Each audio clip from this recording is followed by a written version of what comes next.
Good morning, dolls, and welcome to Little Gretchen's workshop. So today, before we get to our featured video, I just want to say a special thank you for everyone who was able to attend and be a part of my live on April 20th, 2024. I feel like it was an absolute success. I had a lot of participation and quite a few of you all joined in, and even those of you all who weren't able to join in, you reached out to me and just touch base with the parts of it that you saw, and just let me know that you wanted to be here. And I really do appreciate that. And there's a couple announcements that I made during the live. I want to make everyone aware of it so everybody will know about it going forward. But before I get to that part, I want to give a couple shout outs. And so I want to shout out to my winners during the live. I gave away 5 gifts.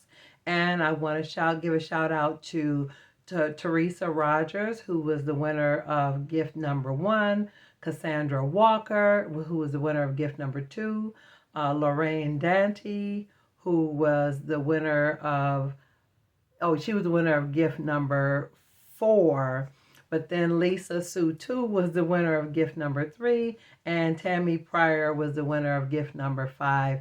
And so I just want to thank you all for participating. I'm so glad you won, and all of you all have let me know that you've received your gifts and that you like them, that you are pleased with what you received. And that really means a lot to me as well. I will be doing more lives going forward and doing more giveaways of things that I make here on the channel. But I just wanted you to know how much I appreciate you all. And I also want to give a special shout out and thanks to those of you all who gave me super thanks during the live. So I have Madison Borland, Queen City Minnie, Shira, thank you. I also had Kelly Penny, Teresa Rogers as well, Cassandra, and Anita Hobson, and Suzanne Grimes. So I just want to say thank you to all of you all just for your support, your encouragement.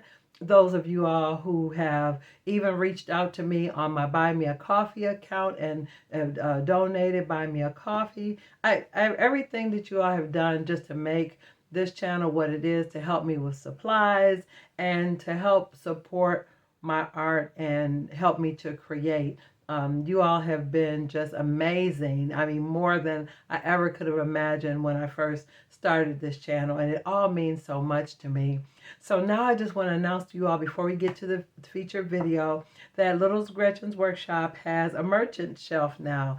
So we have What Are You Keeping That For? Mugs. Now I hope you can see that. It's the WAYKTF question mark. And it's a picture of a lot of different supplies. Now this mug is good for anybody that's creative, not just miniaturists, but we all have things that we collect and keep and just have a surplus on hand. So I thought this was just a nod to anybody who is creative.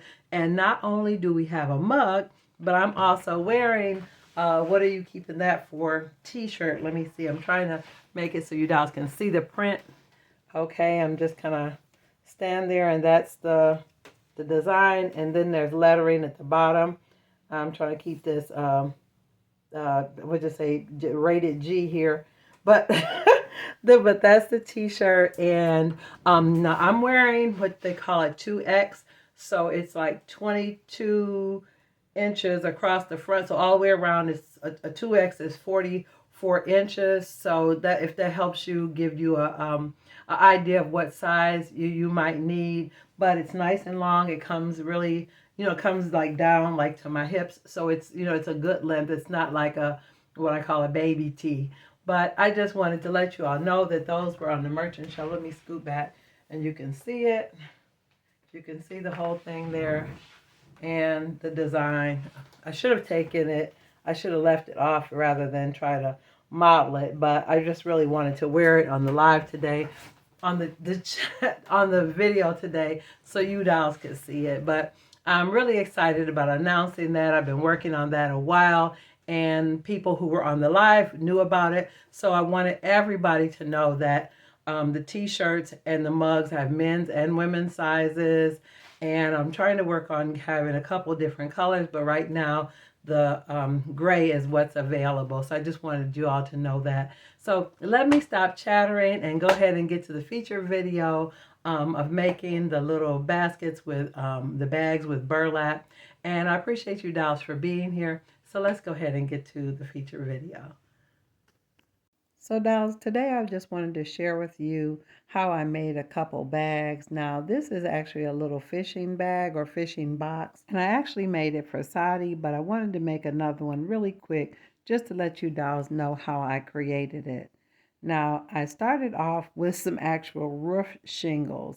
Now if you have a few of these little rectangle shingles, they're already perfectly sized, and all I did was add a little bit of Gorilla Wood glue to the sides or the edges to create a rectangular shaped box. Now you will have to just kind of hold the pieces together until the glue catches, but this is a super simple technique, dolls. Now when you do the little side pieces of the box, you will need to cut it in half or shorten it because it's too long in its original state. And after I had the box totally created, you can kind of see that's the base shape for the box. Now, while that's drying, I want to show you how I made the little bags that look like baskets. They're actually made of burlap, and I use popsicle sticks as the base. Now, you can cut it or you can break them, but you definitely need to round it so that the shape is uniform on both ends. Now, you definitely want to determine your size before you get started. And it will depend on the size of your dowels or the scale that you're working in. Now, I made several of these bags, and some of them I made 1.5 inches, and other ones I made 2 inches long because I wanted them to be like shopping bags. And a couple of the other ones I made a little bit smaller because I wanted them to be more like purses.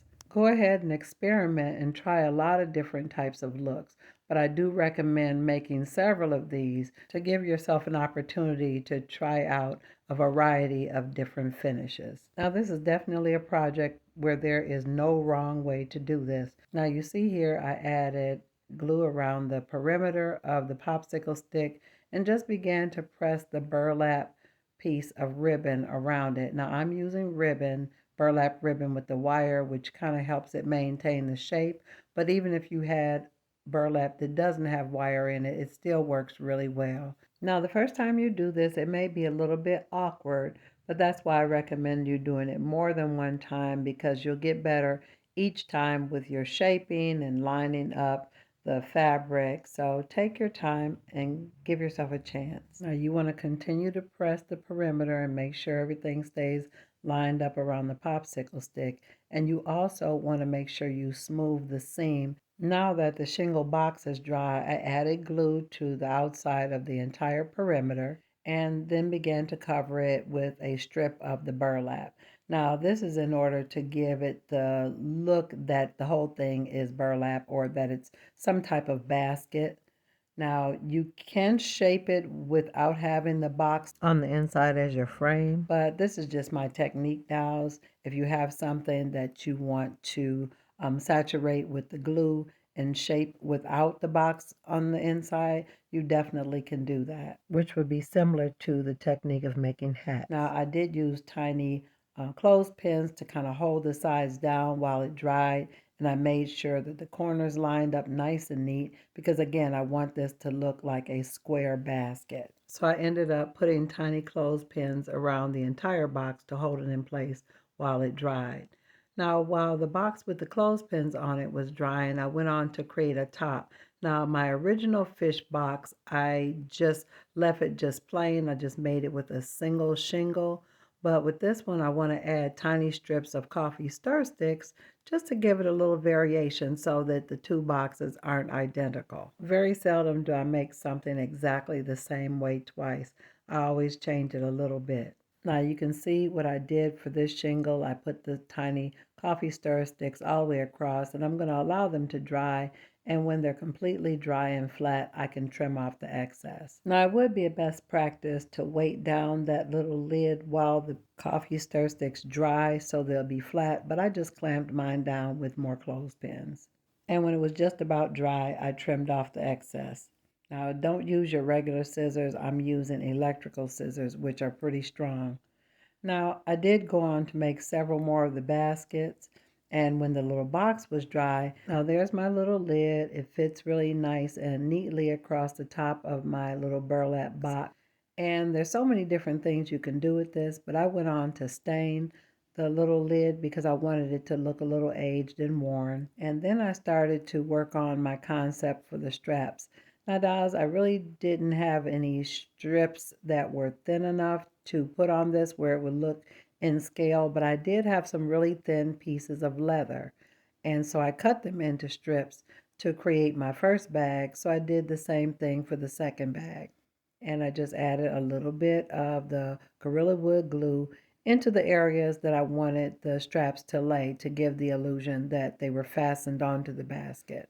And after I got them in the position that I wanted them, I allowed them to dry. Now, when you get to this stage, make sure you adjust your straps and do any kind of manipulation that you want to do while the glue is still pliable, because after it sets, it'll kind of tear everything up if you try to pull it off. So take your time, make sure you clean off your excess glue. And then I went on to kind of mimic the same design for the straps that I did on my original basket.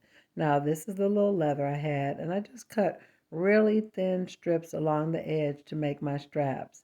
And this is a technique, dolls, you can use with almost anything, but it works really well on real leather and faux leather. Now, when it came to some of the buckles and latches, I cut little pieces of jump rings, and when I cut them in half and glued each half to a portion of the basket to the side, it looks like some type of closure to add additional details and make the little piece look more complex. And it's really a good idea to cut more of the jump rings than you need because you're going to drop some of them. And the ones you don't drop, you're going to want to use in several different places. Now, you always want to get your basic essential parts down packed before you start to add embellishments. And after I get the basic parts on, like the strap and the hinge part, I allow that to dry and then add the additional details which I would consider to be the hardware. And you can see now at this stage, it looks pretty basic, pretty plain, but when you begin to add the hardware, it really, really brings things out.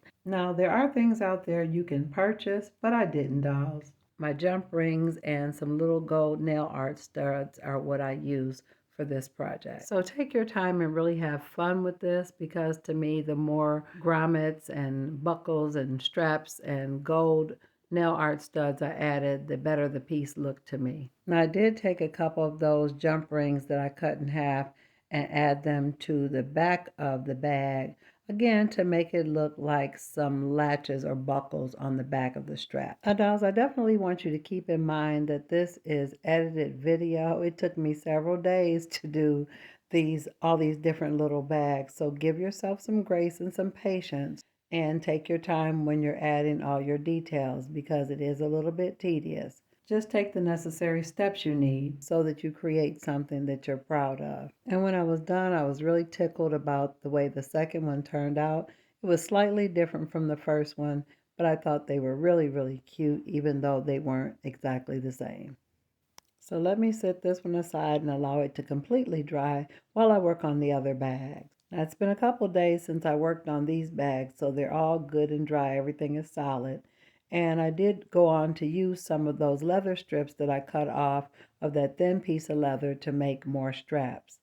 Now, some of the straps I made long, some of them I made short, but I really like doing a lot of different variety in the bags because it makes it look like they're for different uses.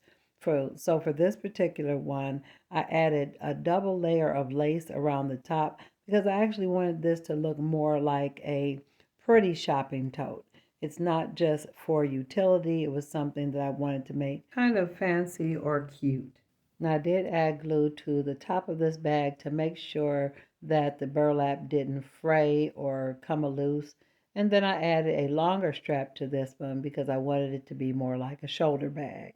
But I did use the gold nail art studs to look like fasteners on the straps. I realized I really liked those straps, so I did cut a few more for the other bags. Now this bag, after the top lace dried, I cut out a piece of lace to glue to the top of it to kind of make it look like an applique. Just again to make this bag look a little bit fancier, I added an ample amount of glue, And then just press the little lace piece that I cut out right on top of that and allowed it to dry. Now this was another one I wanted to make a little bit fancy. I didn't use a really bright colored trim. It's more of a neutral color like a taupe. And after I put the trim on the outside, I did add a little piece of trim to a piece of burlap for the inside because I wanted to create a pocket. And after I added the trim to that edge, I did put glue around 3 of the sides and laid it just inside the bag on top of where I had the straps attached. Now you want to make sure you press down the sides and the bottom so that they stick, and I did use some clothespins to hold it down to dry. Now the other side, if you want to secure your straps, you can use a small piece of burlap or some other fabric to fuse the straps in between 2 pieces of fabric to make sure it stays secure as well. Now dolls, at this point, I'm just allowing you to watch me play and experiment. I tried several different techniques. On this one, I glued the straps on the inside rather than the outside. I even made a couple of the handles with embroidery floss that had been stiffened with glue. And then I went back to the other one with the neutral colored trim and added some to the bottom. And then I glued a little purple flower to the corner. So dolls, even though this is a very simple bag, there's so many ways that you could decorate it and really make it uniquely yours. So dolls, this is a really fun project, and I was really amused that after I got done playing, I was really happy and pleased with all the little creations that I had made. Now dolls, I did this with burlap, but you can use it with any number of fabrics, materials, leather, lace. Just have fun with it. Now if you've enjoyed this video today, definitely let me know in the comments, and if you'd like to see more content like this, go ahead and subscribe, and always look for me on Mondays and Wednesdays after 7:30 p.m. Eastern Standard Time. And I'm looking forward to seeing you on the next episode of Little Gretchen's Workshop. Bye bye now, dolls.